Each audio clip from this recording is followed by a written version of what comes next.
샬롬, 날마다 말씀 따라를 통해 말씀을 묵상하며 하나님의 은혜를 경험하시기를 바랍니다. 오늘은 마태복음 8장 23절부터 27절 말씀을 본문으로 침묵이 아니라 함께 하시다 라는 제목으로 은혜를 나눕니다. 일본에서 자녀교육에 관한 유명한 사건이 있었습니다. 아이가 그림을 그리는데 몇 날 며칠 작은 도화지에 까만색으로만 그렸습니다.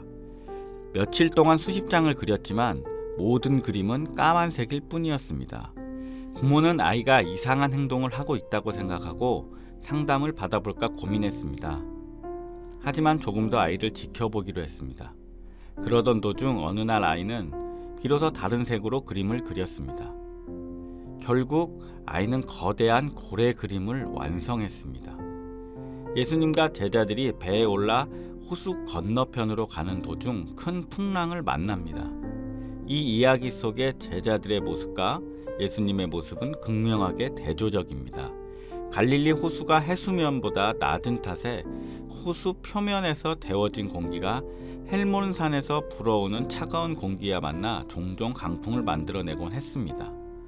이렇게 발생한 강풍에 제자들은 온 힘을 다해 싸우고 있었습니다.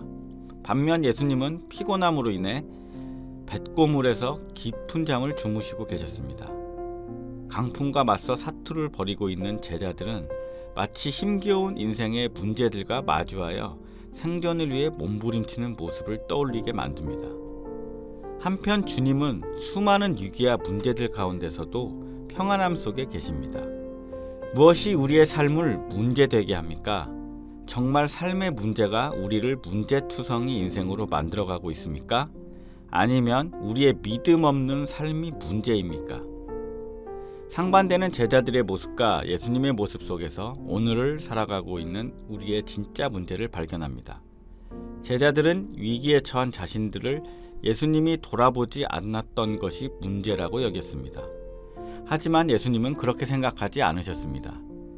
예수님은 주무셨지만 그들과 함께 했다는 사실에 주목해야 합니다. 그렇다면 제자들은 함께 하시는 주님을 신뢰했어야 했습니다. 조금 전까지 수많은 병자를 고치시며 온갖 이적을 행하신 주님이 그들과 함께하고 계심을 믿었어야 했습니다. 문제보다 더 크신 주님의 존재를 바라보아야 했습니다. 하지만 제자들은 예수님보다 강풍이 더 크게 보였습니다. 예수님께서 주무시고 있었던 시간은 어쩌면 제자들에게 침묵의 시간으로 다가왔을 수도 있습니다. 오늘 우리에게도 그럴 수 있습니다.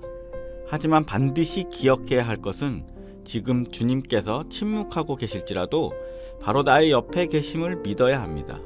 그것은 내게 침묵처럼 느껴질 뿐이지만 예수님은 침묵하고 계신 것이 아니라 주님의 일을 이루어가고 계신 중입니다. 오늘의 기도. 주님의 때와 주님의 방법이 우리 가정의 생각과 다름을 알게 하소서.